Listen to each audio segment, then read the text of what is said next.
Hey guys, I'm gonna continue playing Black Myth Wukong. I keep saying that, it sounds so awkward when I started off like that. Like, obviously I'm continuing.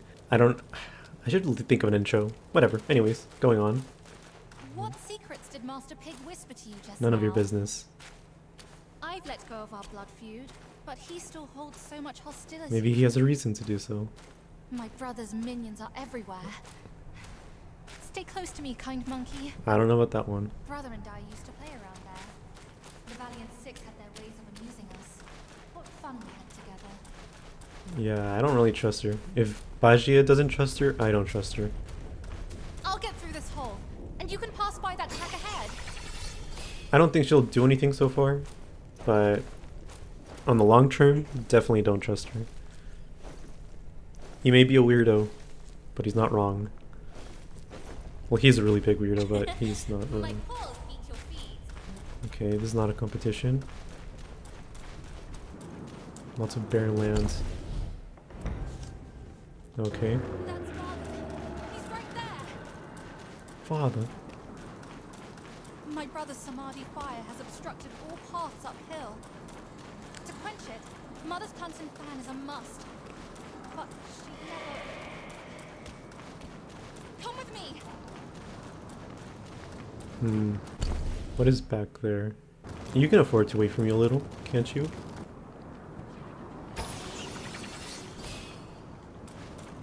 So I wonder, she says that. Does that mean we can go that way? Yeah, we should be able to. So eventually we'll find a way to get rid of the fire. What is she doing? Oh. Down this cliff, there is a secret passage to her palace. She should be there, but she'd never give you the fan to be used against her precious son. Okay, so... What? What do you want me to do? Do I fall? No way I fall, right? I didn't take you for a dawdler, kind monkey. What the hell? You need to shut your mouth. Am I actually supposed to fall? I am.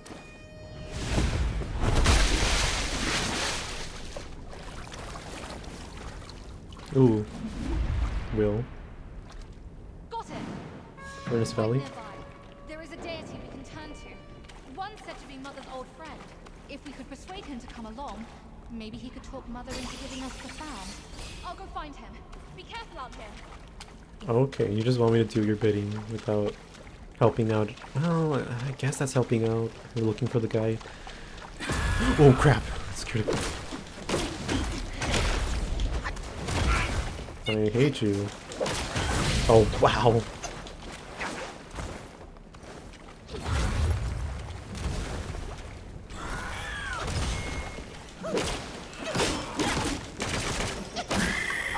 Flame mediator. Oh, that scared me. Oh my god.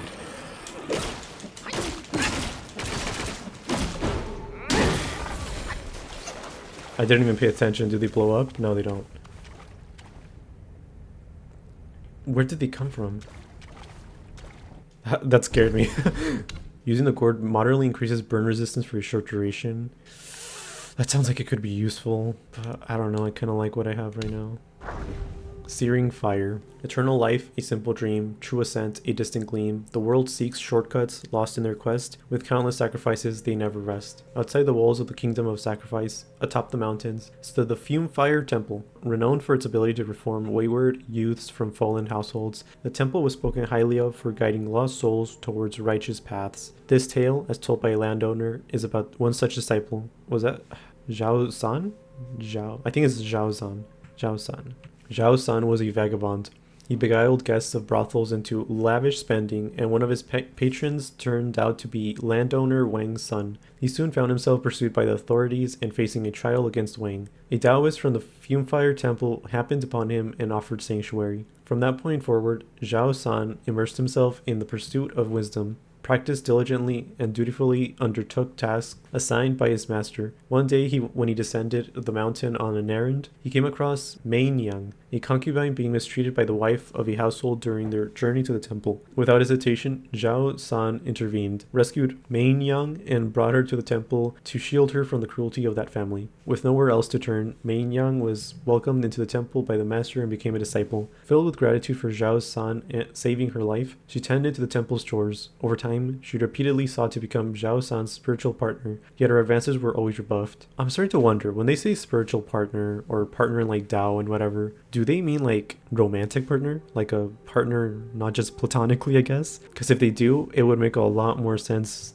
in the context of a lot of the stories. Years later, having made significant spiritual progress, Zhao San underwent an ascension ceremony organized by his master, with Mein Yang invited as a witness. They were taken to a mountain peak with a river of fire flowing down. Zhao San received a talisman from his master and courageously leapt into the fire. Filled with a longing to practice alongside him, Mein Yang followed suit amidst cheers and blessings. As the smoke rose, they were reborn from the blazing flames as the eternal guardians of the river of lava. Thus, in the fiery embrace, they found immortality and everlasting life, forever part of the river's endless flow. That was a sweet story. But anyways, I forgot what was I, whoa, what did I want to do? I feel like I'm forgetting something. Ooh, you're new. And a shrine.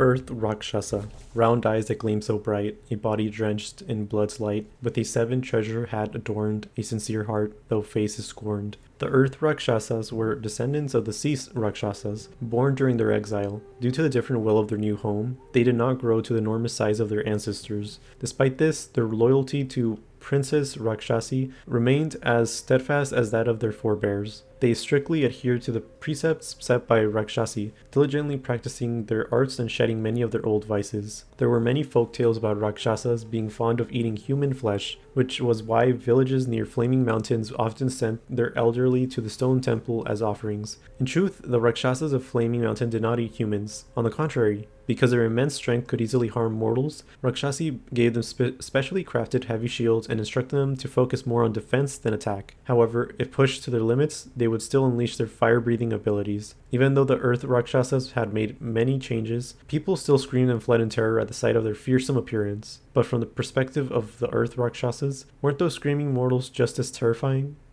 That's probably true. Whenever I encounter someone, they immediately started screaming at me, I would be pretty terrified.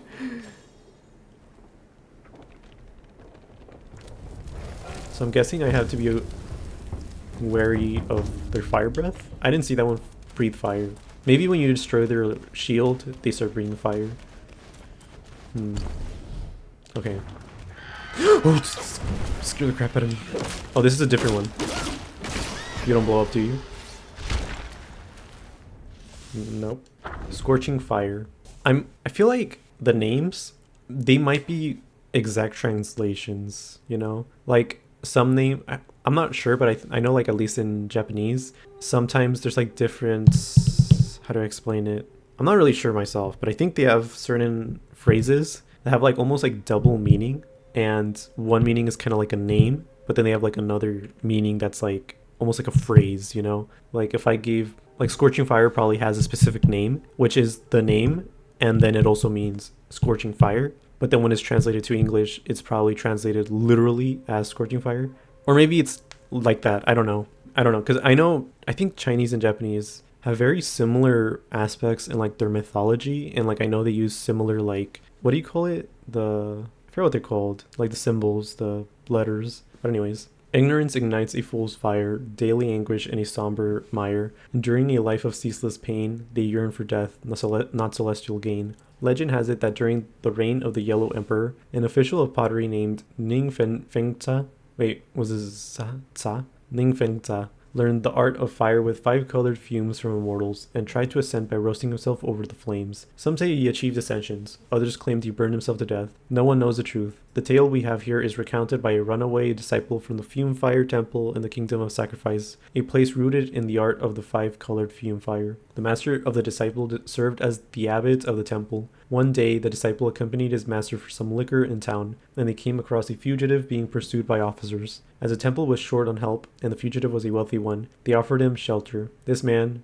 Zhao San, was a mere wastrel who lured patrons of brothels into extravagant spending. The temple was already home to various robbers and bandits, and it proved to be a corrupting influence on Zhao San. In the company of fellow criminals every day, he soon became 10 times more villainous than before. One day, Zhao San sent off to rob travelers to fund his own lavish lifestyle. He targeted a wealthy family returning from their monthly worship, and in an act driven by greed and lust, he abducted the family's concubine, Main Yang. Imprisoned within the temple walls, Main Yang endured daily chores and beatings. Despite her deep resentment towards Zhao San, she was powerless against his violence. She could only grit her teeth and bide her time, hoping for an escape. Years later, a ceremony for ascension was announced in the temple. The disciple who tells this story was tasked with escorting Main Yang to the event, held atop a high cliff overlooking a river of lava. Zhao San had already prepared to leap into the fire for ascension with a talisman from his master. He insisted Main Yang accompany him. Amidst the frenzied cheers of the followers and the terrified cries of Main Yang, the disciple pushed the girl off the cliff as ordered. Charred in the river of lava, their bodies swelled grotesquely as the lava, guided by the talisman, seeped into their skulls. Their distorted new forms staggered up, writhing in agony, and ran towards the depths of the Black Mountains. Witnessing this horrifying transformation, the disciple renounced his belief in the temple's teachings, no matter how vehemently the master rationalized it as a transcendent metamorphosis. That's horrible. Wait,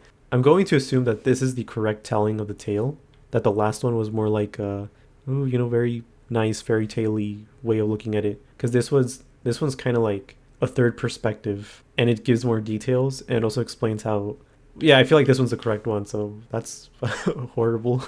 Wow, okay. Oh, I knew it.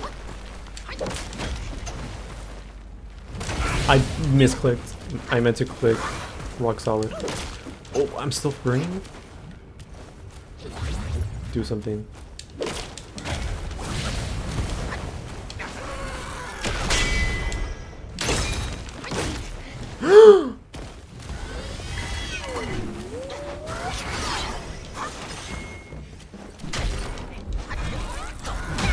I hate that. I hate that. I really just hate that.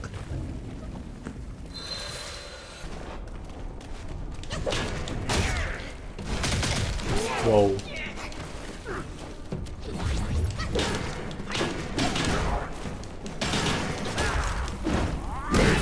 Whoa, whoa, whoa, whoa, what is that?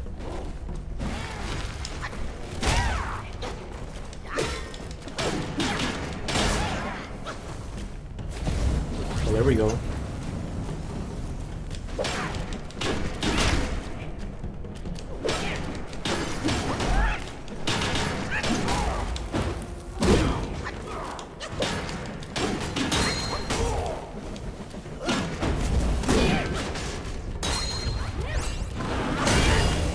Mine port.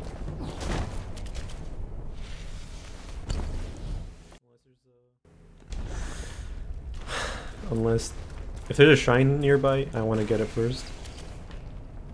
What's that? Oh boy. This looks horrible.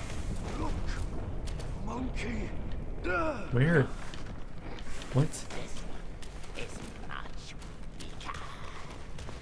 Not know. Master. Monkey. Same thing. Who's speaking? Master, monkey, they have nothing in common. Never mind. Master. Oh, trouble. Staff? Alright, what is this?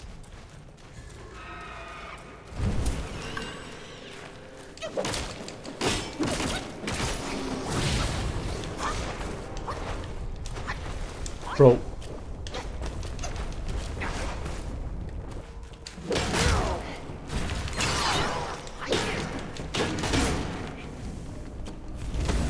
I dodge! Oh my god.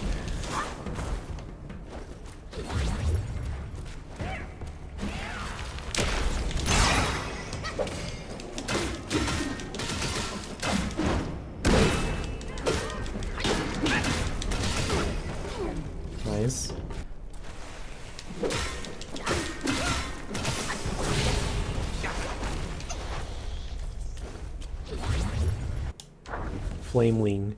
Amidst joy, a gentle spirit gleams. In anger, darkness sows its schemes. Beneath the earth, a silent foe. Flames within, slightly aglow. Ancient texts speak of flame ore, bearing a resemblance to cinnabar ore, but being non-toxic and more potent for pill refinement. Its sought-after properties for enhancing body yin and yang energies attracted many pill crafters, yet this rare substance of the mountain spirits remains elusive and priceless. Then there was Cheng Ming, a man obsessed with oddities, scorned by his family for his poverty. Learning that flame ores were formed within flamelings, he set out to profit from it. Selling all he had, he plunged into the mountains, fixated on capturing a flameling. Days turned to weeks with no news, save that his makeshift shelter mysteriously burned down. Raging at his misfortune, he saw a large red worm emerge from the ground before him, half buried, half exposed, with the innocent face of a child, much like a disciple of Guan Yin's. Startled by Chen Ming's fury, it wept. Chen Ming shouted to scare it and silence it, but it only angered the flameling, who swiftly burrowed away. It was only then that Sheng Ming realized it was a flameling. He leapt about, hoping to lure it out again. Finally, the Guai, annoyed perhaps, burrowed out and struck him with a fireball. The clothes and skin of Shen Ming caught on fire, and he rolled on the ground in pain and despair. He broke down in tears, realizing that he couldn't seize the flame war by himself. Then, amused and curious, the flameling drew near him. For this one time, Shen Ming chose to be brutal and resolute. He smashed its head with a rock until it was completely shattered. Shen Ming continued this merciless act and harvested plenty of flame ores, but he kept his methods a secret. His growing sales of the ores eventually earned him fame as a renowned medicine gatherer far and wide.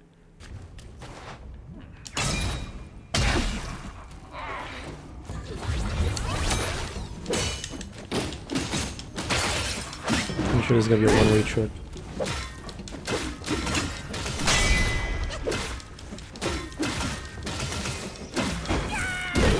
Whoa.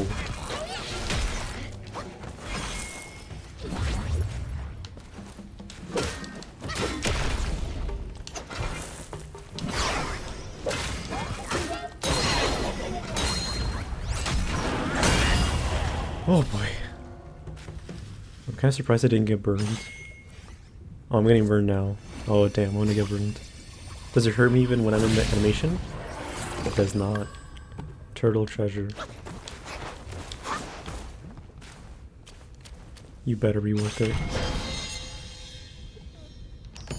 Kunst. Oh, that was definitely worth it. Is there something here? No. Ascension powder. Medicines.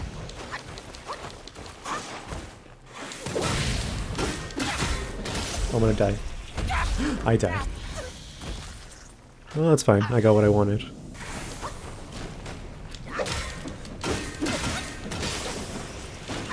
Oh, you're new.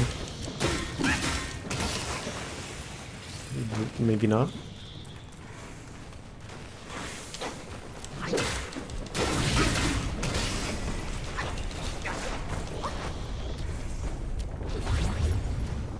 Oh boy. Let's do this.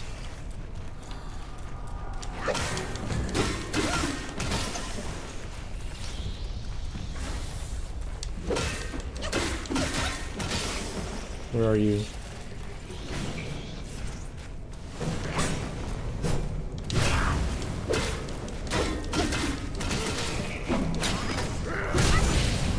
No.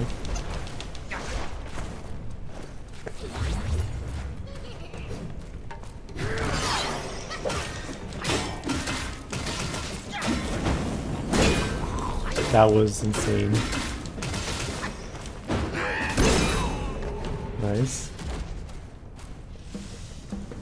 Tenor. Within the gloom, the monkeys roam, far away from their allotted home, ensnared in traps as troubles brew, and revenge's journey. What's cause, what's due? Centuries ago, the troops of the court raised Mount Huaguo once more. Upon hearing of the great sage's death, many monkeys left their home in sorrow and began searching for new sanctuaries for their practice. Given the great sage's past association with the Bull King, many sought his protection at Flaming Mountains. The Bull King hated monkeys as the great sage had betrayed him, yet he offered shelter to these distressed refugees. But life in Flaming Mountains was harsh, afflicted with scorching heat and frequent harassment from outer Yao Guais. Fortunately, the keeper of the land treated them kindly. friendly, providing food and support and earned the trust of the monkeys. Soon, however, a plague struck. The monkeys' fur began to fall out, their skin festered with sores, and large black boils, horrifying and infectious, sprouted on their backs. The plague spread rapidly, leaving many in such agony that death seemed a preferable fate. The macaque chief, their leader, ordered the infected to be cast into the scorching furnace valley to fend for themselves there.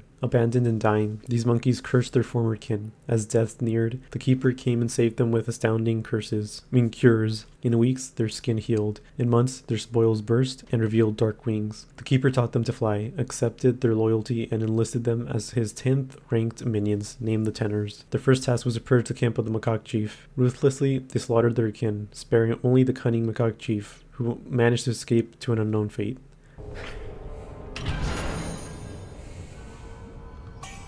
Fine gold thread. Blood of the Iron Bull. Let me check the area around here really quick, in case there's anything else. Oh, this is gonna be another boss, isn't it? I can just tell. Yep, it's gonna be another boss. Oof, it's a tough one back. In death, I desire but a complete and final cessation. My life for the Cart's demise. I deem it worthy. If you can't free me from his evil, you should walk away. This kind of sounds like the horse guy. The horse guy. From death lives life, and from life, death. I should have discerned his malice. Since I've bid farewell with kind words, you should depart now. Maybe they could just be using the voice actor for different characters. What's going on? I feel like... Is he gonna eventually pull it out? My body has been exploited. I beg you to leave my soul in peace. Go. Take the whip now. My soul shall scatter. I implore you to stop. Oh, I'm scared now. Can I... Oh, I'm scared. Wait, there's no way that can actually break, right? Alright, so I should be fine to keep pulling. Just exhaust his dialogue options at least. Turtle treasure. Increase damage dealt by heavy attacks that cost you for... That's really good.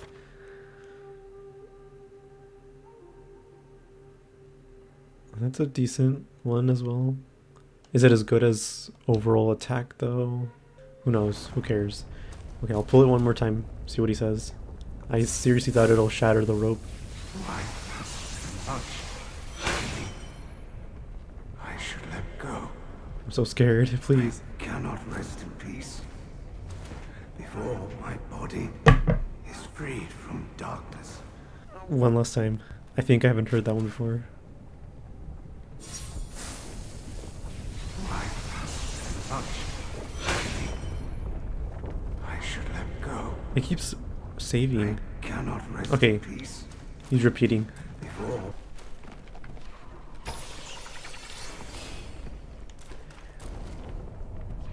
Oh, I'm gonna die. Please, leave me alone.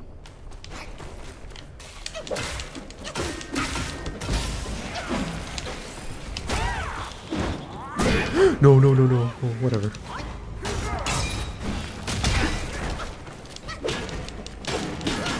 Oh boy.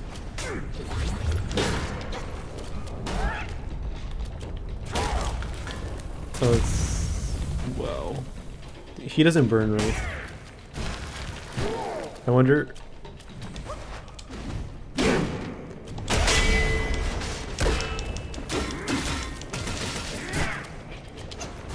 Oh, this is spirits.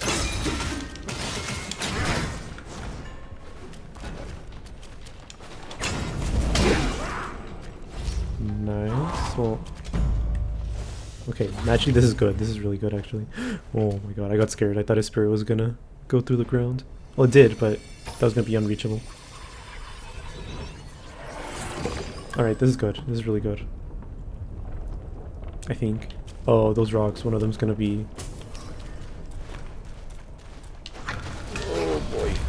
Am I supposed to really expect it to fight this?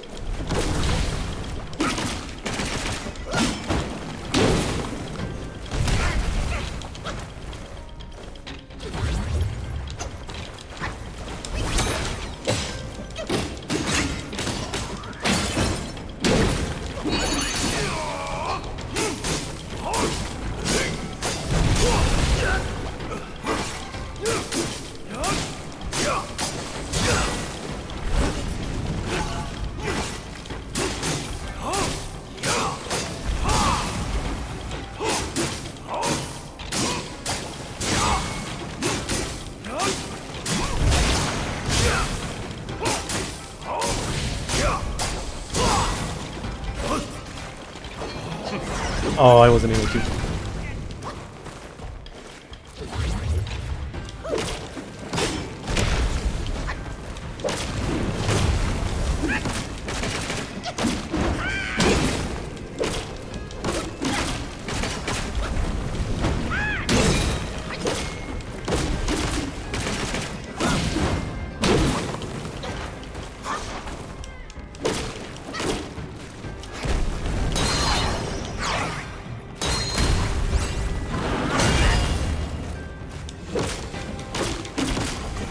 Nice.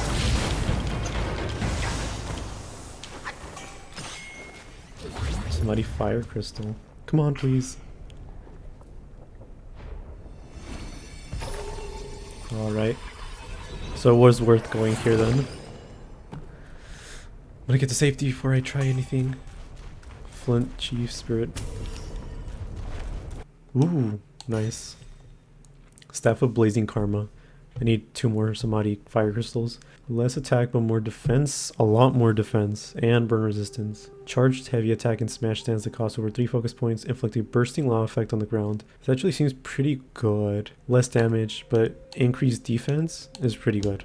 Flint Chief. Divine Fire crafts a wondrous device. In the depths of the flame pool, it hides from eyes. Foes arise with swift, fierce might. In the clash, its grandeur shines bright. When it comes to who spoiled Red Boy and Red Boy the most in Flaming Mountains, it has to be the Keeper. However, Red Boy didn't always appreciate it, much like his parents, the Bull King and Lady Rakshasi, who took the Keeper's efforts for granted. After all, he was not one of the family, and regardless of how much effort he put in to others, he was still an outsider. One day, Red Boy demanded to have a flint vanguard, modeled after the stone vanguard of Yellow Wind Ridge. The Bull King and Lady Rakshasi did not favor the plan, but the Keeper immediately agreed. Fearing that just a stone vanguard wouldn't be enough to entertain Red Boy, he went ahead and created more rockguys. Among them was a giant rockguy with arms and legs strong enough to support its massive body. This giant rockguy was more formidable than the others, usually lying dormant in the river of fire. It would only emerge when summoned by its master or when a powerful enemy intruded. Red Boy didn't like these rockguys that the Keeper had created without his permission, and mostly visited only the Flint Vanguard. Since Red Boy lived with Lady Rakshasi in the Emerald Hole, the Keeper stationed these rockguys in Furnace Valley. Later, when Red Boy besieged Flaming Mountains, these rockguys from the River of Fire proved to be quite helpful, inevitably leading to some speculation over the Keeper himself.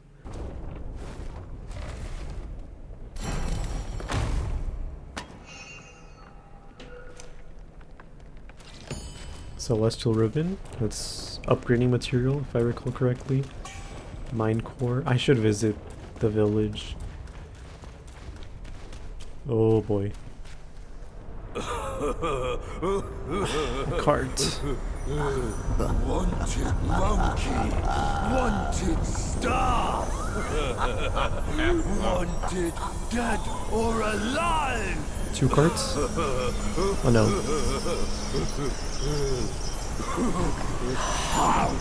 Misty Cloud, Bloody Mist. Intruders to the Princess Palace face. There. It's 3 heads.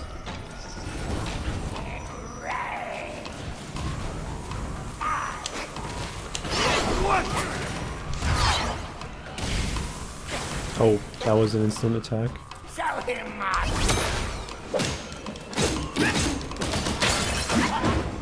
now here comes a trick. Oh boy. Here I go.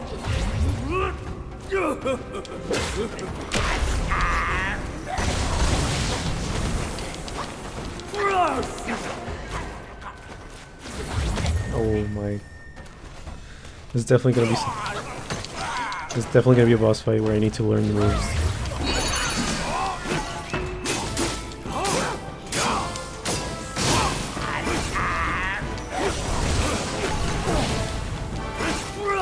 Now here comes a trick.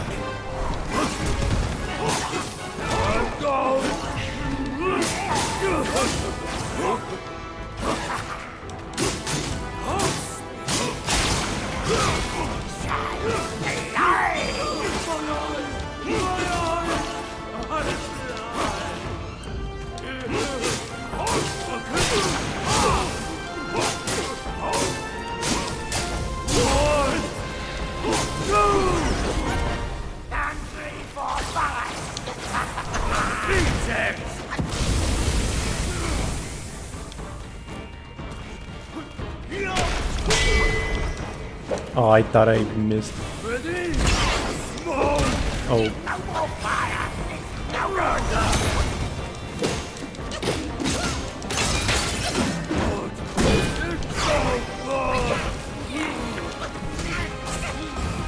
Oh, those are the two voices. I thought it was the head speaking.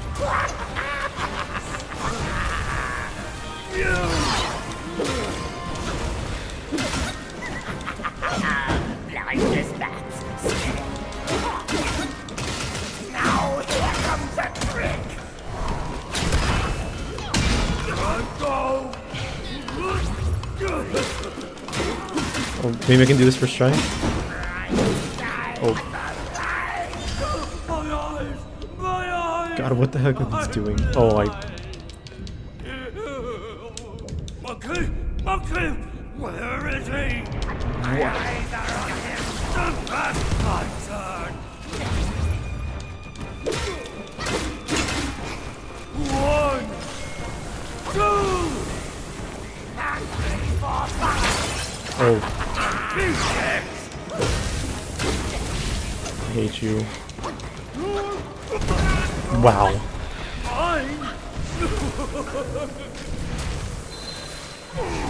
That wasn't bad. It was just more so annoying. Increases 4 Bane's resistance.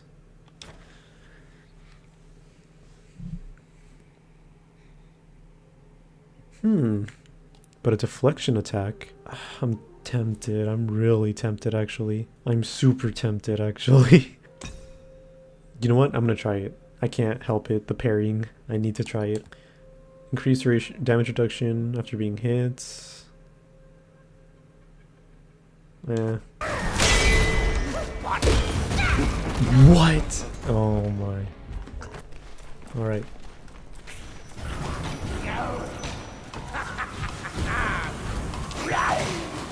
On your head! I'm pressing the dodge button.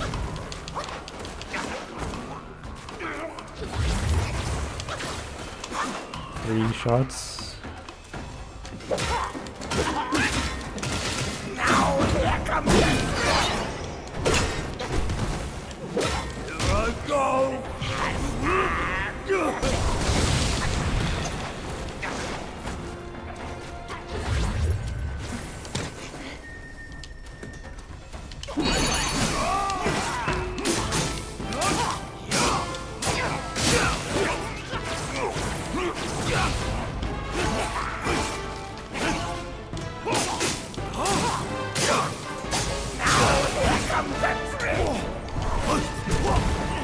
That guy's just annoying.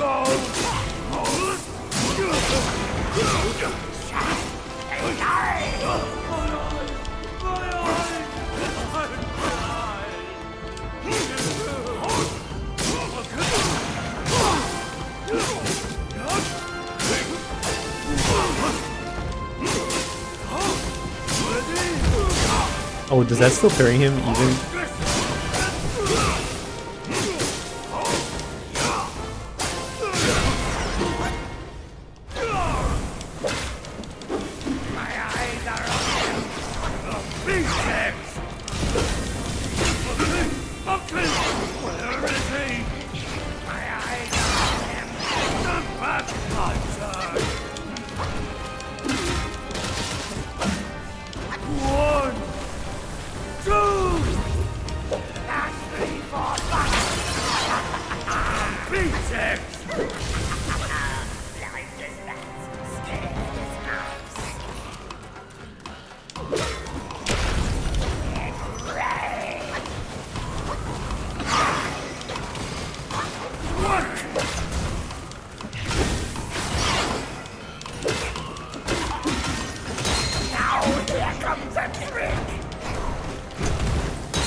Oh my god, he's gonna kill me. I did not expect that. I thought I was dead for sure. 1, 2,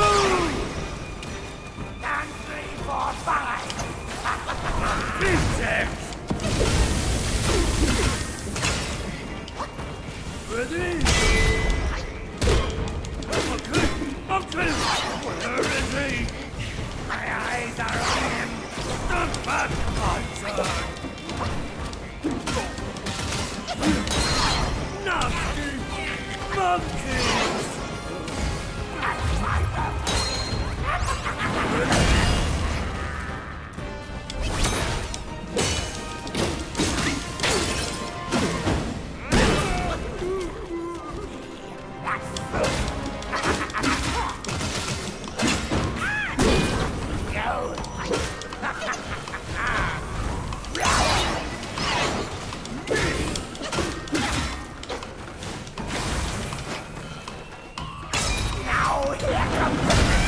Nice.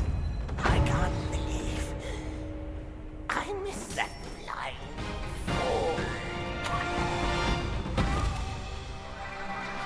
Not a witness. Spark. Find gold threads.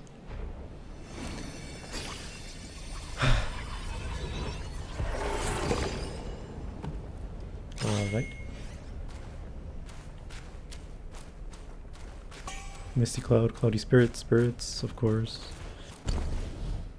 There has to be a shrine nearby. Reduces mana for Cloud Step. So this is one of the attacks. Oh! It's pretty neat. Cloudy Mist, Misty Cloud. Let the strange be strange, the odd be odd. Follow the boy master, let mountains fall in chaos. Flaunt neither strength nor take pride. When disputes come near, cast them aside.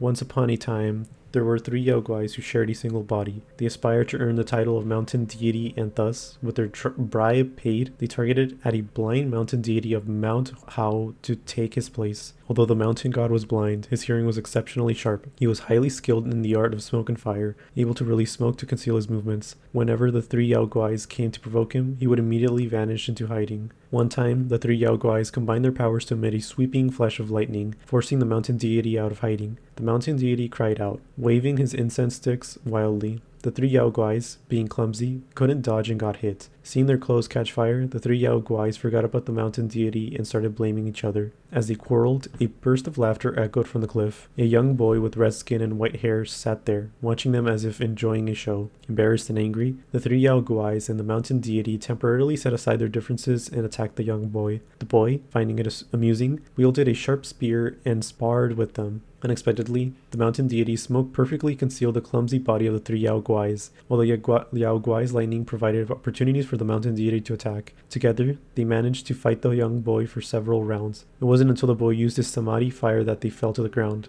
begging for mercy. Then, Red Boy told them, "From now on, these 600 miles of mountains are mine. You will follow me and become my captains." From then on, the 3 Yaoguais were given a new name, Cloudy Mist, and the blind mountain deity was named Misty Cloud. They continued to serve Red Boy as a team, but their deep-seated animosity remained unresolved, leading to frequent quarrels that persisted to this day.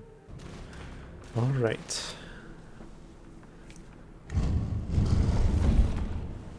Oh, my shrine.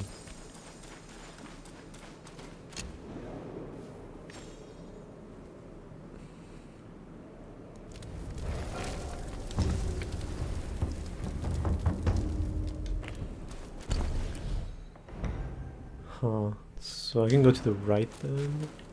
Here. There has to be an enemy, right?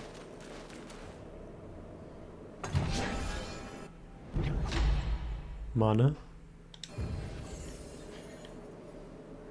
Nice. And chest. Okay. Blood of the Iron Ball. That's it? No, not as in the items, but I thought there would be an enemy or something. They just gave this away for free.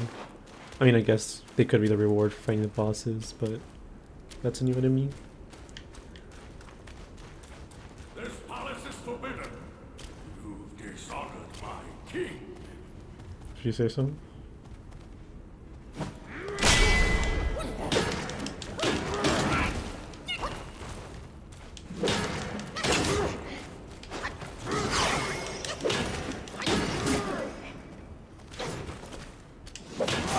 Whoa.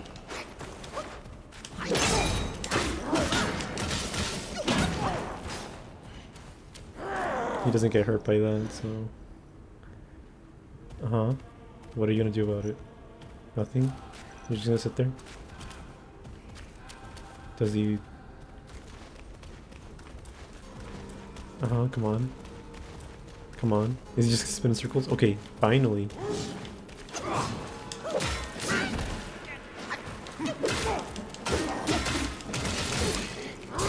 Oh boy.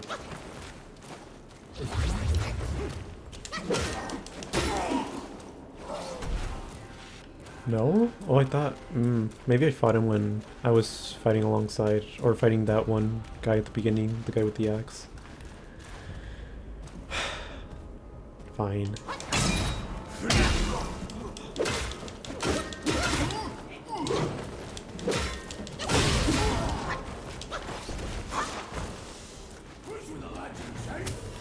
Brave these fires.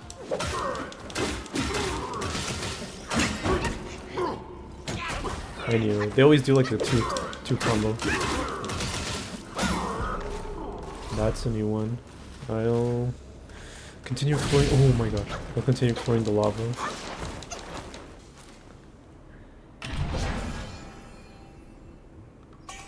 Find gold threads. Thread, actually. Blood of the Iron Bull. But apart from that, I think I've got everything I wanted. Bull stalwart. In remote corners, evil shows its face, yet the good seeks the divine's embrace. Evil's end is found in fire's relentless glow, while the good is shielded, be it high or low. In a village beneath flaming mountains, the impoverished residents subsisted solely on rice cakes and were more nothing but coarse linen clothes. To appease the Yaoguais in the mountains for rain, they had a grim custom, sending elders over 60 as offerings. Old Chu, a Dao aspirant in his youth, only grew stronger with age, and his vitality hinted at a long life. Yet, on his 60th birthday, in the midst of a lavish celebration, the villagers placed him on a ceremonial altar and carried him to a stone temple in the mountains to be sacrificed. Confined in the temple, Old Chu grew weak from hunger and thirst. At the brink of death, the temple doors swung open, and two enormous figures entered. Another old one of them said, and the other followed. He's still breathing. Go, let's check on him. He was then approached by two bull guys clad in armor, each wielding a pair of hammers. Frozen in fear, he remained voiceless. However, the guys, instead of harming him, handed him a sack of water and shared their dry food. They then instructed him, leave the temple and follow the path marked by bamboo stakes to find the main road. From there, the west leads to the kingdom of sacrifice, and the east to the kingdom of women. Choose your way. Recovering his senses, Old Chu asked why they spared him. One of the guys replied, you mortals underestimate us. If we were to feast on humans, we wouldn't choose the elderly. Our lady has often sent the old back, but everyone she sent back ended up murdered. Now we guide you old ones to seek life elsewhere. Eat quickly and be on your way. With that, the bull guys left Old Chu alone and resumed their patrol with their hammers swinging. Oh yeah, I saw that there's a new game coming out from the Black Myth series, which I'm really excited about. Really interested to see what they do with the formula.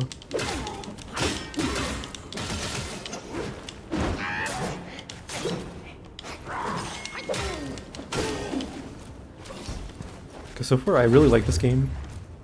I think the staff attacks do get a little monotonous over time, doing it over and over. And they're kind of, I don't want to say they're weak, but they feel kind of weak.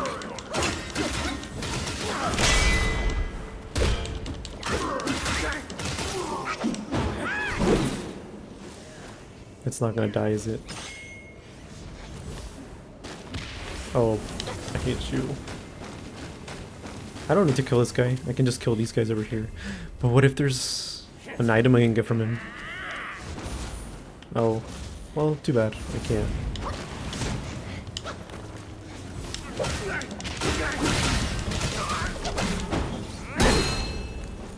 Oh boy.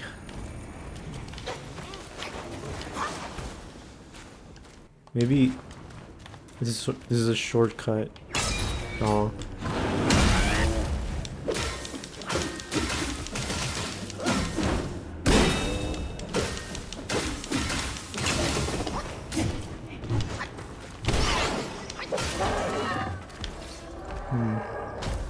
supposed to go that way, I think. So I'll go this way.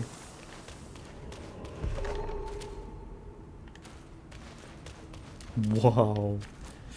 That's gonna be a tough one. Oh, there's another one. Alright.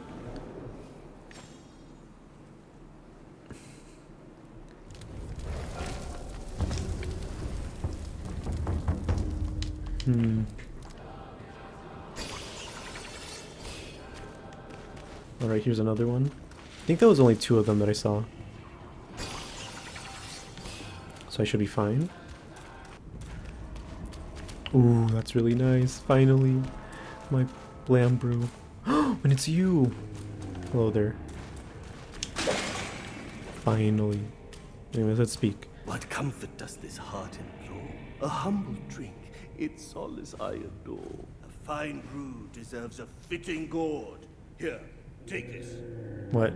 Take The what? Bull King accepted his destiny, but there are others who refuse to do the same. Family strife confounds even the wisest. Why should we meddle? With the full gourd's draught by my side, let cares drift away into the tide. Yeah, he did talk in the story of one of the longs. It did talk about how he would start drinking a lot, huh? Or, oh. I was gonna say I have a full gourd.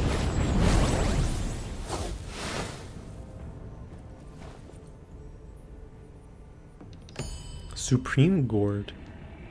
Flame Rhino Master. Towering horn, a crown so rare, in simple garb, a presence fair. To the kind man it shows its thanks, wishing him joy in life's ranks. In the ancient kingdom of Devaravati, rhinoceroses, I've never said that. Rhinoceroses, how do you say? Rhinoceroses? I'm gonna say rhinoceroses. Were widely raised and adored. Once, during a rhino hunt, the king shot a pregnant female. As she lay dying, she birthed a calf. Amused, the king took the young rhino back to the royal gardens. Amused over shooting a pregnant rhino and watching it give birth? I don't think I'd be amused by that. Haunted by its mother's death, the rhino feared the palace folk. At the mere sight of them, it would flee in terror, prompting the courtiers to chase it for sport, whip in hand. It wasn't until its horn grew sharp enough that the rhino found its chance to avenge its mother. It gored a courtier during his chase. The king, enraged, called for a butcher to slay the beast. But the butcher, moved by pity, smeared dog blood on the rhino to feign its death and smuggled it out of the palace. Kept it hidden amongst its own rhinos. He nurtured it with prized wheat and lived with it for years. One night the butcher dreamt of the rhino speaking. I was destined to transcend my form and become a Yaoguai in this life, but your kindness calls for a reward, and I am willing to sacrifice this future to repay you. Tomorrow is when your life will end, and all my years left I will give you. My horn will be left on your table. When you pass, have your wife burn it. If it burns completely, you shall live again. The next day the butcher found the horn but no sign of the rhino. He told his wife what to do and soon breathed his last. Following his instructions, his wife burned the horn for 49 days and nights. Astonishingly, the butcher was resurrected, yet he was different. He had grown a long rhino horn and his skin turned blue. Years later, still youthful after his wife passed, he became a disciple of Princess Rakshasi and was revered as the Rhino Master.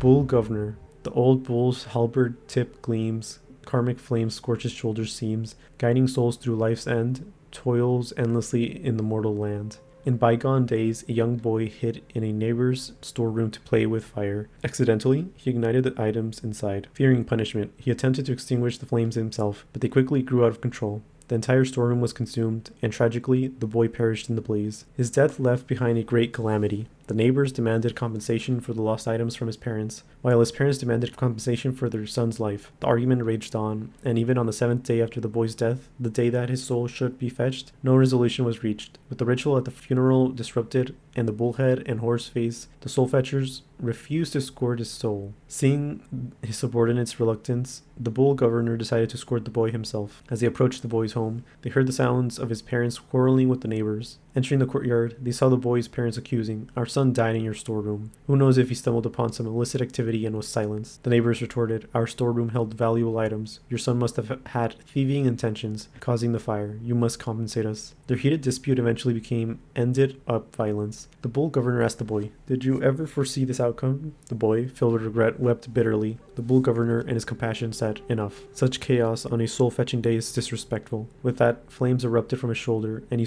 struck an old tree in the courtyard with his halberd, setting it ablaze. The tree was charred black, and only then did the quarreling crowd remember it was a soul-fetching day. In a panic, they all fled the courtyard. It sounds like the adults in the story are just really crappy people. Wait, oh, I have 2 separate gourds. Oh, wait, no, that's because I'm using a different gourd for the burn resistance. Oh, nice. I didn't even realize, I thought I was using my normal one. Supreme gourd, 10 uses. I have to take it. I mean, I just have to, right? Ah, but burn resistance and lava and immunity from lava core terrain. I'll take the supreme gourd. I just have to. 10 uses. That's crazy. I say that, but I'm gonna run on the lava terrain. No, I'll switch back when I'm done with this. Oh boy.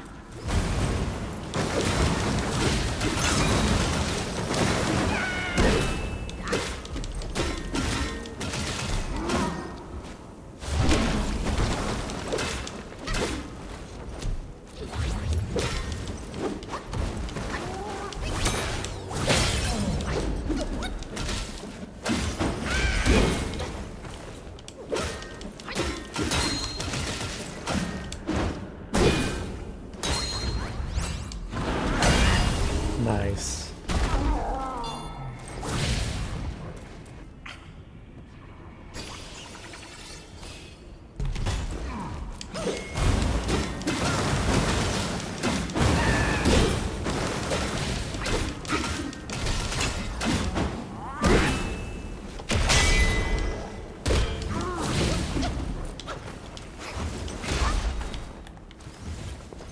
Oh my god.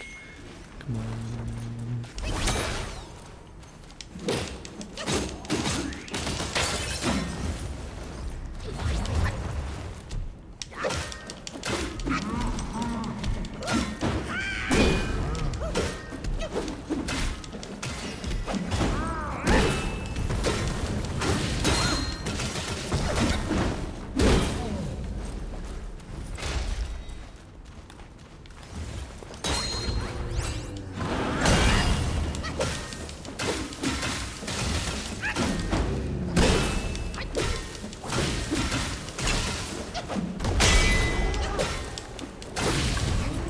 Gold button. Here goes. When at full health, significantly increases attack. I don't know. Sounds really good. I'll keep the 4 Bane's resistance. And then I'll switch on my gourd as well. Okay, 4 Bane's resistance. Yep, it's gonna be 2 every single time. Let's hold the lesser Yogais found. See Rakshasa.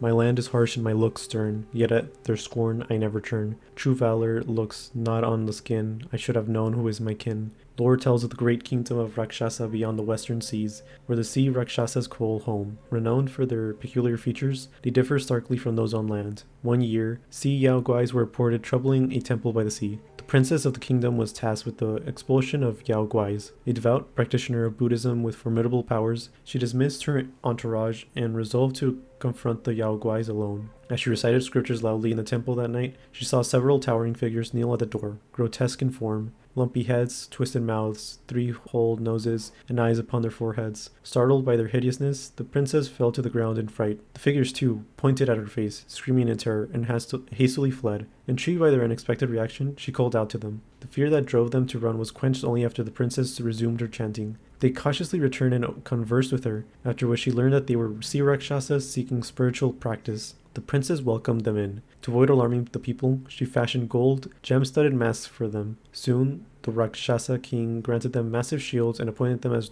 the royal guards of the princess. Hundreds of years later, after the kingdom of Rakshasa fell, the sea Rakshasas escorted the princess eastward to flaming mountains. Faced with hardships, they learned to consume fire to better protect their princess, which turned their blue skin crimson. Now they reside in the river of lava, mastering the tides of flame in the mountains. The princess, long past her prime, finds solace in the unwavering loyalty of her guards, who value her heart over her faded beauty.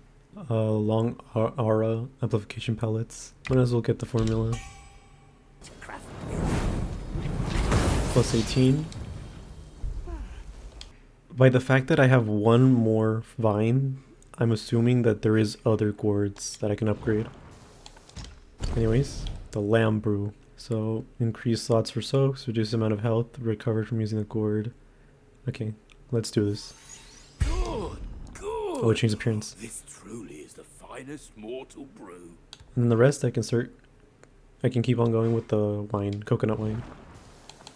And there's something for the store too. Ooh, more wine worm. Try it as you will. Joy is what counts. And another vine. Think of it as me earning a drink or two. Actually, I might as well just upgrade the J Lotus gourd. Now you can finally drink deep and full. I have a new seed for you. Take my seed. From seed to sprout to fruit to harvest. Yep. Perhaps it's for the best. One last seed left. Go ahead. What's first? Well, I can buy something. Oh, I can buy... Ooh, nice. Recovers health. Enhances recovery in poison state if the enemy's poisoned. And this inflicts poison bane. I'll do it.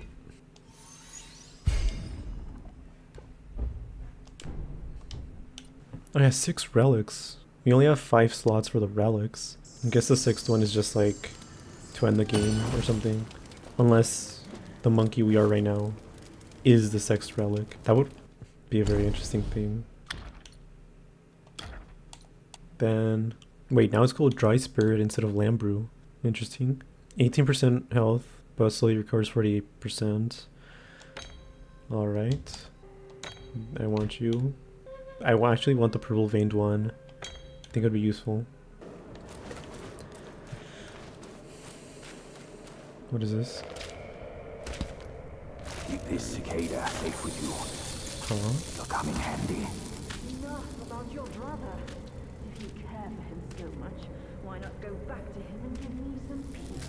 If you don't ask, Mother, I knew I it. implore you to lend me your plant and fan to save Father. Save him, or this mountain from its doom. Both are beyond this plan. Mother, please, I'm begging you. Father's life hangs on a thread which Brother could cut short any moment. Since when did you start caring for that old bull? Do you not think you can hide your secret wish from me? You wish you could rule this mountain with your brother once we are finished. That is not true, Mother. If that were my wish, why would I bring this master here to help? Words from cunning foxes. You just want to trade my fan for a smile on your brother's face. I owe my life to Father. And to your kindness for taking me in. Brother was good to me, but I would never betray my parents for him. Say no more of the fan. We raised the boy. Guess this is what we deserve. But you... why are you here at this very moment? Rakshasi, I'm not a part of your family, and I'm aware I have no voice in this. But Ping told me the Destined One had arrived. The Destined One, who doesn't even know what he's destined for. Those old bastards must have pulled a muscle coming up with the name. You and I both know who he truly is. When the time comes, your children, your husband, and even this very palace could all turn to ashes. What do I have to fear from a mere pawn? He's no match for us. He can't even rival the power of my fan. Once the truth is revealed, suddenly he is here. Do you not find it odd? Such a twist of fate. The truth? The truth of what? Who are you talking about? I heard the Destined One had obtained all the other relics. Rakshasi, your situation is grave.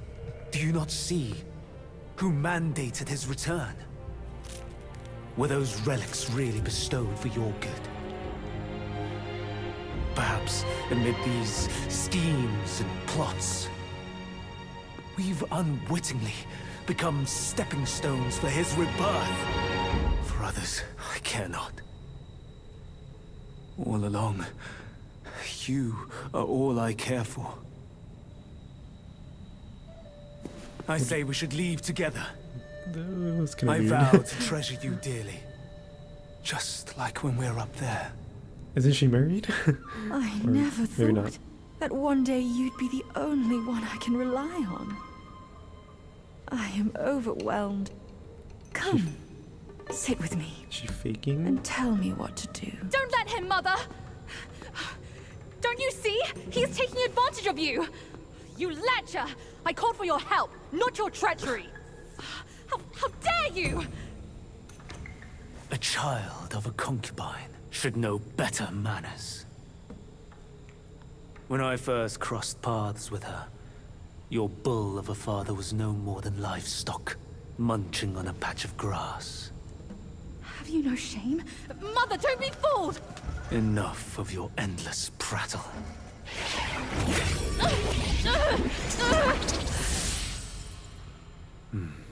Now, that's better.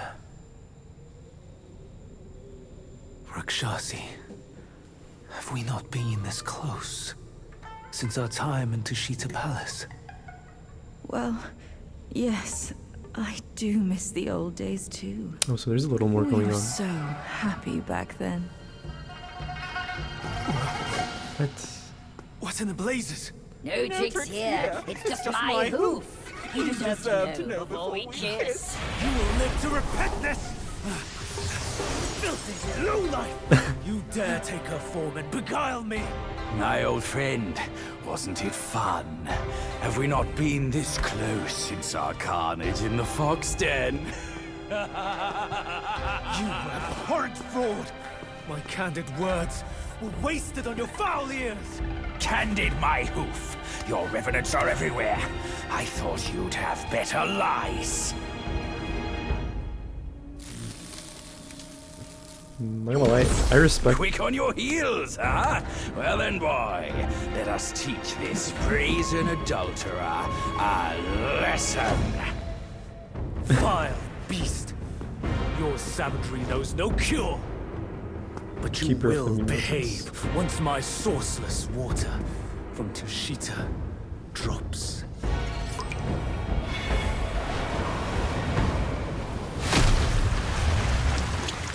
I've aided your journey once.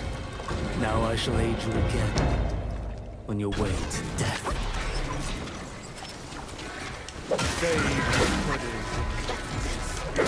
Die for me to the ultimate. There has to be a phase 2.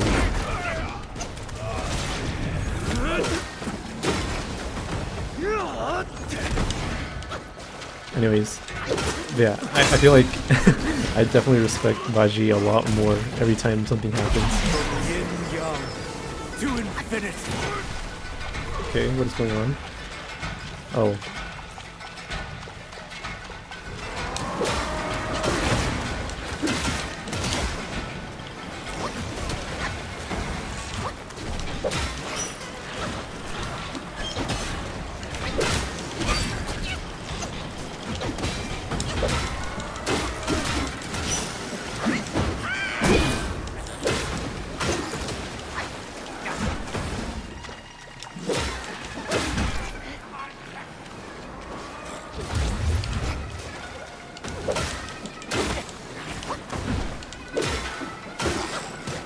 What is going on?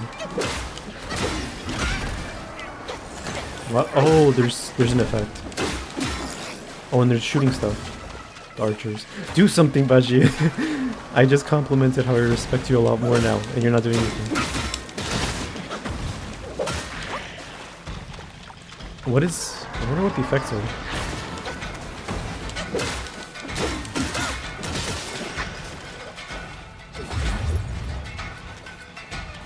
Oh, I shouldn't have trained.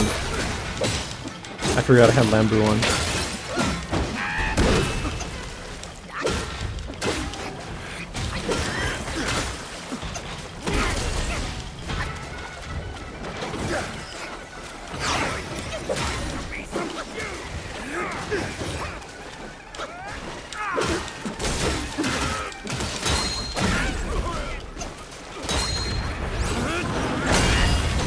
What? That didn't hurt him?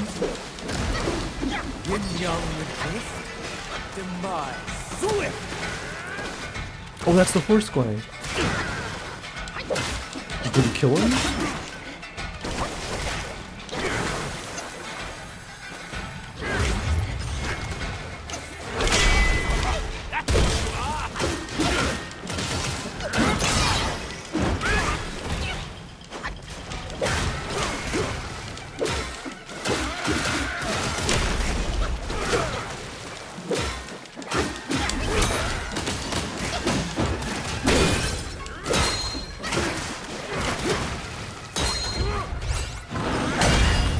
What happened? What?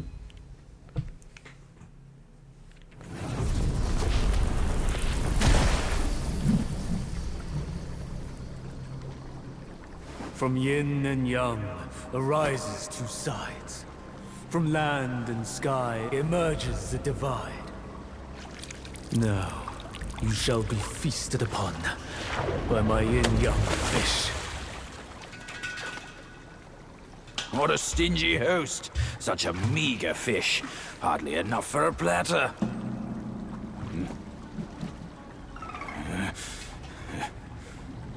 Oh, please don't solo budget.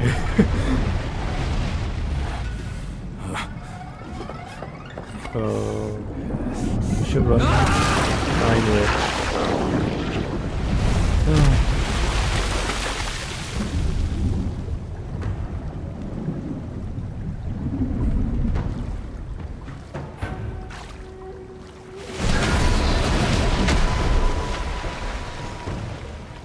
Let's do this then.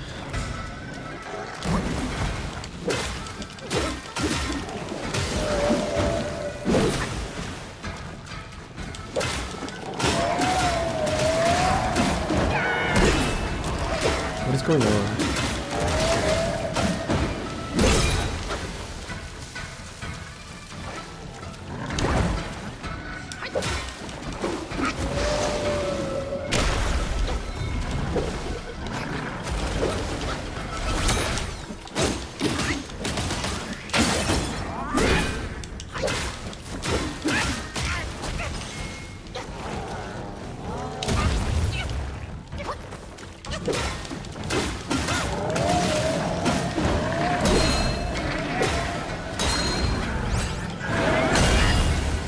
Sit down.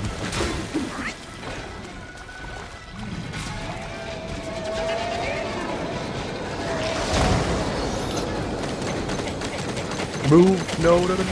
Oh my, come on.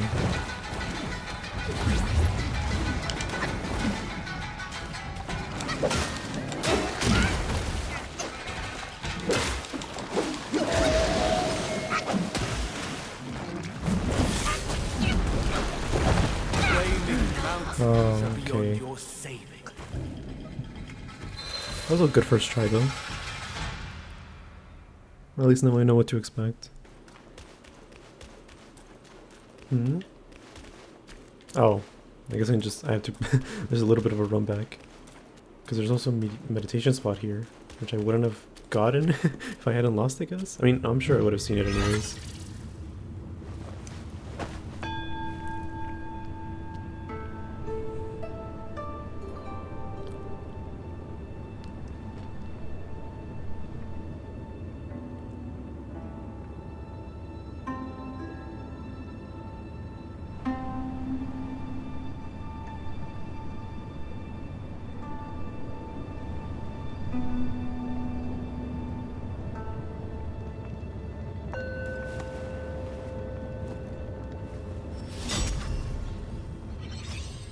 A spark.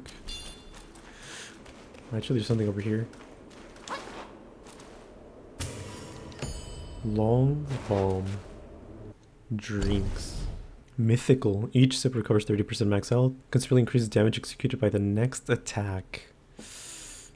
Sounds really cool, but at the same time, I don't know. Okay then, let's do this. Oh, Bajia is still inside there, huh? Come on, send me. Oh, I guess this is like the loading screen.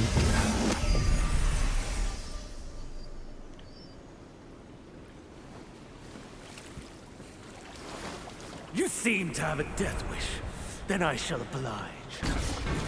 I was gonna say, like, why? Why do the enemies have, like, or not even the enemies, why do so many characters just have red eyes? Oh wait, that's right, I wanted to use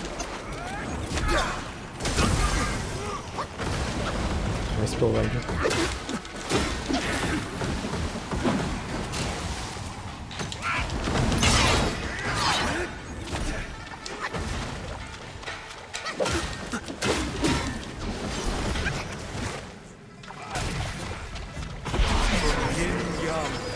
To infinity. Oh, that's these things.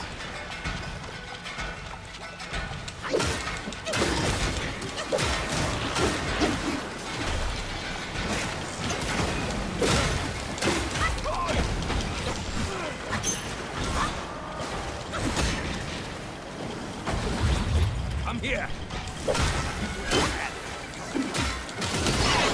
Thank you, but couldn't have you done this before I tried to drink?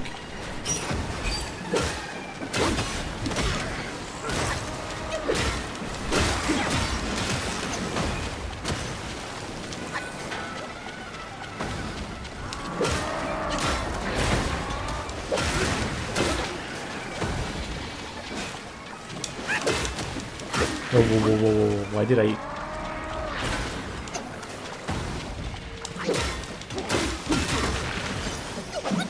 Alright. You think you know your spells. Watch and learn.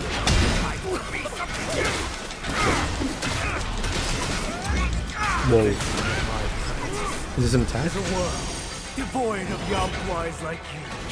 Oh, it is. Heal me.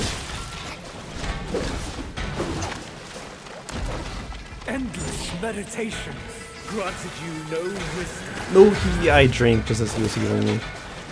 He did exactly what I wanted him to do. That was just a failure on my part.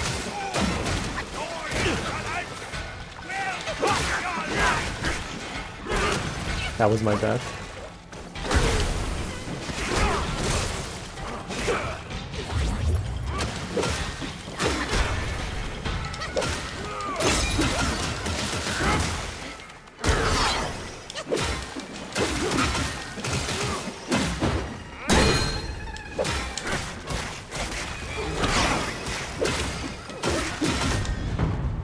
Alright, phase 2 now.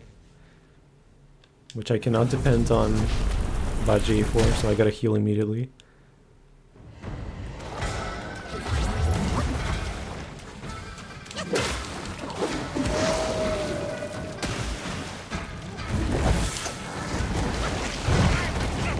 Bajie hurt me.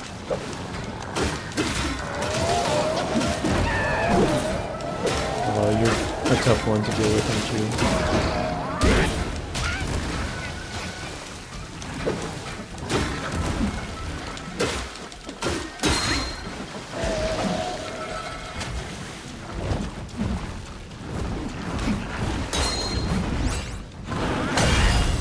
Nice.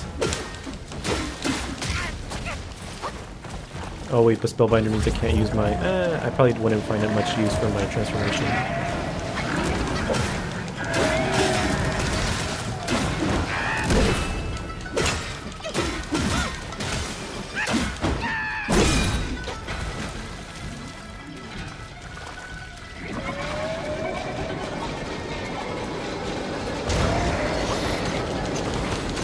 Move! I can't believe it. What was I actually don't understand what I was supposed to do.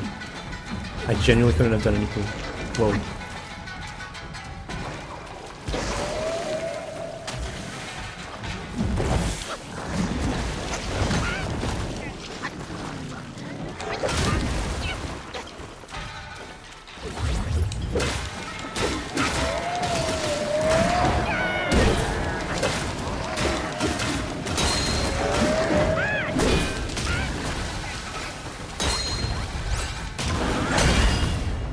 What? That's it? The truth has been revealed. Disasters are sure to follow. The turmoil you witness is but a ripple caused by a drop from above.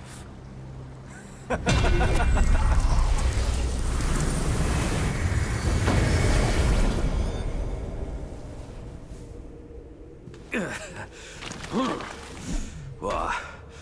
Gone already? Bad news after a good nap. He's gone too far from a furnace servant. A decent lad he was. Decent until ruined by brother Wukong. Then destiny carried him further to fall for the wrong woman.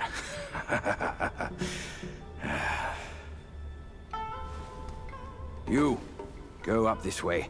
Check if any way leads up. I'll go look around. The owner might be gone, but her treasure might still be there.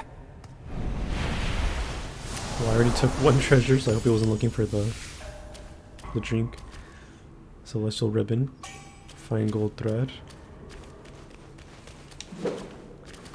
Yin Yang Taoist robe chest piece. That's it. Of course, the portrait. I can go this way too. Another portrait. When health is above half, the Destined One is in Yang state, which moderately reduces damage taken, but disables crit hits. When health is below half, the Destined One shifts to Yin state, which massively increases crit hit chance, but massively increases I don't really care about the crit hit chance.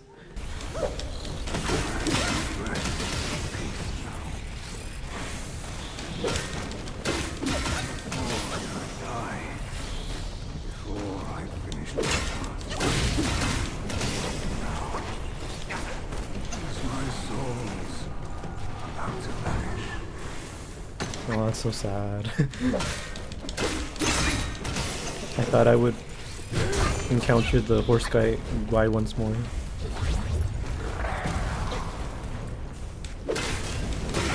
Oh, that's new.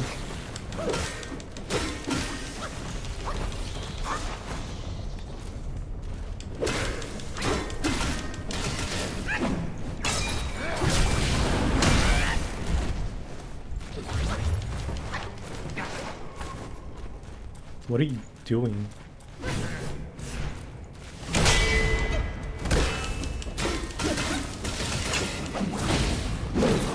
Oh, it's there's lava there. You suck. Come on. Oh, I hate you.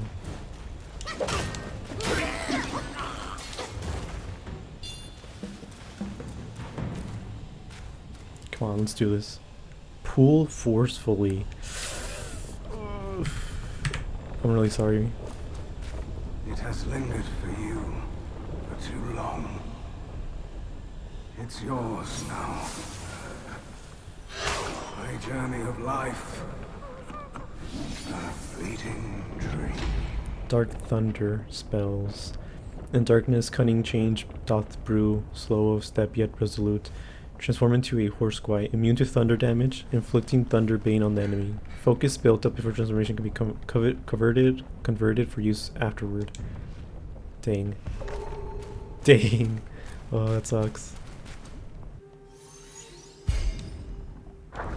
Yin Yang fish, black yin fish, white yang fish, stirring storms with a sky flipping swish, leaping, twirling, never at rest, boundless power in a bowl compressed. In the South Sea there is a fish over 6 meters long. Its dorsal fin resembles a blade and can change color at will, whether white or black. This fish can fly into the sky, creating a massive winds and waves as tall as mountains. Each time this fish appears, the village suffers from a plague. Once, a fisherman returning from his catch encountered an elderly man who could barely walk. Despite his frailty, the old man carried a heavy, tattered bundle filled with scrolls. Exhausted and without money to pay for a boat ride, he struggled along the riverbank. The kind-hearted fisherman, seeing the old man's plight, offered him a free ride across the river and even gave him 2 fresh fish for a meal. Grateful, the old man performed a divination on the spot and said, "In a few days, a young man wearing a bamboo hat and a white robe will pass by. Under no circumstances should you let him come to your village. On the day he arrives, do not conduct any business on the river, or you will lose your life." After delivering the cryptic words, the old man vanished from the boat. leaving the fisherman both astonished and frightened. Yet he etched the old man's warnings deep into his heart. A few days later, while fishing, he indeed saw a man on the riverbank who matched the old man's description exactly. The man, claiming to be weary from his travels, asked the fisherman if he could take him to the nearby fishing village to rest. The fisherman initially wanted to refuse, but then decided to take the man to a neighboring village downstream instead. After dropping the man off, the fisherman docked his boat and dared not return to the river. At that moment, the man pulled a black bowl from his sleeve and threw it into the river. As soon as the bowl hit the water, a massive pitch-black fish emerged, and a fierce storm erupted, with waves surging sky-high. The fisherman fled without looking back. Some time later, he heard that a severe plague had struck the neighboring village, killing many people. Initially feeling a sense of relief, he soon learned that refugees from the neighboring village had brought the plague to his own village, and they too were not spared. He was warned. He was warned. Keeper of the Flaming Mountains. The furnace crumbles, bricks fall, a day of disgrace. Lamented he the beauty he could not embrace, all his talents wasted on the golden sun. Looking back, he's become a foolish one. The galaxy was clear and the sky was spotless. That night, a young Taoist boy sat by the furnace, fanning the fire. Feeling drowsy, he was about to sneak in a nap when he suddenly heard a soft laugh. Looking up, he saw his master standing at the door with a girl, watching him doze off. He quickly straightened his clothes and stood up to apologize. Contrary to his usual stern demeanor, the master did not scold him. Instead, he called the boy over and briefly introduced the newcomer, instructing them to guard the furnace together from now on. Finally, he said lightly, "She is your senior. You may call her Rakshasi." At first, the young Taoist boy was delighted to have a companion, but upon hearing that the newcomer was a senior, he felt displeased. As soon as the master left, he decided to make things difficult for her. Handing her the fan, he said, "The furnace is now your responsibility. It's only right that the older one does the work, isn't it, my senior?" The girl did not argue and simply smiled. "Indeed, my junior, you may go rest." The next day, when the master ascended the altar, the girl approached. The young Taoist boy thought she was going to complain, but instead, she said,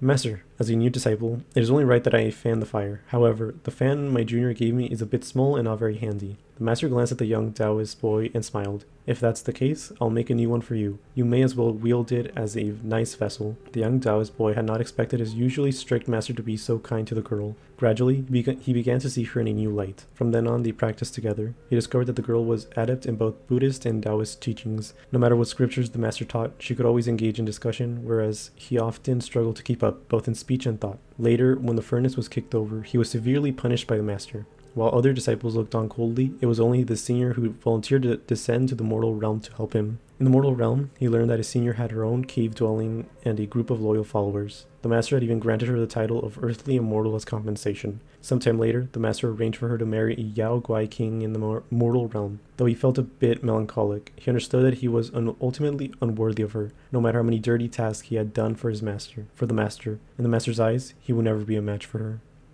Dane.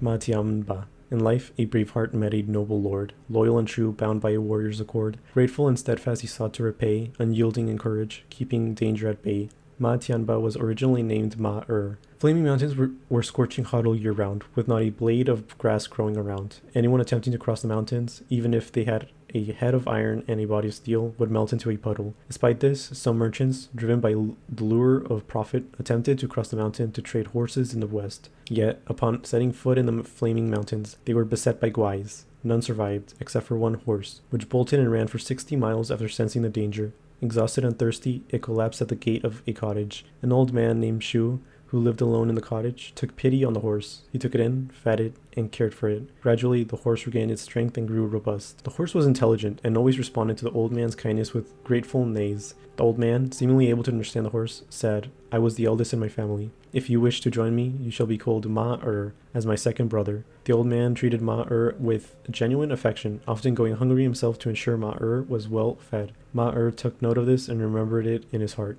The Flaming Mountains were in perpetual drought, and without the plantain fan, there was no spring to sow and no autumn to harvest. Moreover, Zhu was getting on in years. No, it's Shu, not Zhu. I said Zhu. One day, as he was feeding Ma-Er as usual, he suddenly collapsed by the stable. Seeing this, Ma-Er hoisted the old man onto his back and galloped towards the plantain cave on the Emerald Mountain. He ran non-stop for over 770 miles. Yet, by the time they reached the Emerald Mountain, the old man had already passed away. Heartbroken, Ma-Er refused to return to the cottage and began wandering the mountains. Seeing Ma-Er's gentle nature, the Yao Guais in the mountain often bullied him. Ma-Er endured their taunts and jests, never getting angry or speaking back. Homeless and unbannered, he lived this way for many days, his once robust body growing thin again. One day, as he was scavenging along the mountain path for scraps discarded by the lesser Yao Guais, he saw an old bull sleeping by the roadside. with fire burning on his fur. Alarmed, Ma-Er tried to wake the bull, but to no avail. With no other choice, Ma-Er hoisted the old bull onto his back and ran towards the plantain cave. Along the way, somehow, the Yao Guais, seeing Ma-Er carrying a burning bull, were furious. They shouted and attacked, but Ma-Er, ignoring them, charged ahead, sustaining many injuries. It was only when they finally reached the plantain cave that Ma-Er realized that the burning bull was the Bull King, who had drunk somewhere with friends and was now in a deep sleep. With a few calls from Rakshasi, the Bull King was startled awake from his drunken stupor. Seeing the battered Ma-Er, the Bull King laughed heartily. "You are one tough horse. From now on, join my banner, and you shall be named Ma Tiamba." Thus, Ma-Er became Ma Tiamba. He trained and practiced martial arts under the Bull King, growing stronger and eventually becoming a great general under the Bull King's command. Oh, it's really sad because he's dead now. Transform into him. He whips them. Okay, I mean, that's kind of cool. Oh, and he's really fast. Long range. He looks really fast as well. Very fast attacks.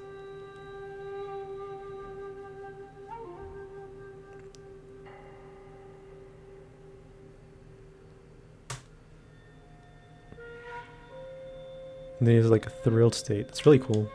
Alright, well, I'm gonna end it here for this episode. I think I'm very close to ending this chapter and pretty much the game at this point. But yeah, thank you for watching and bye.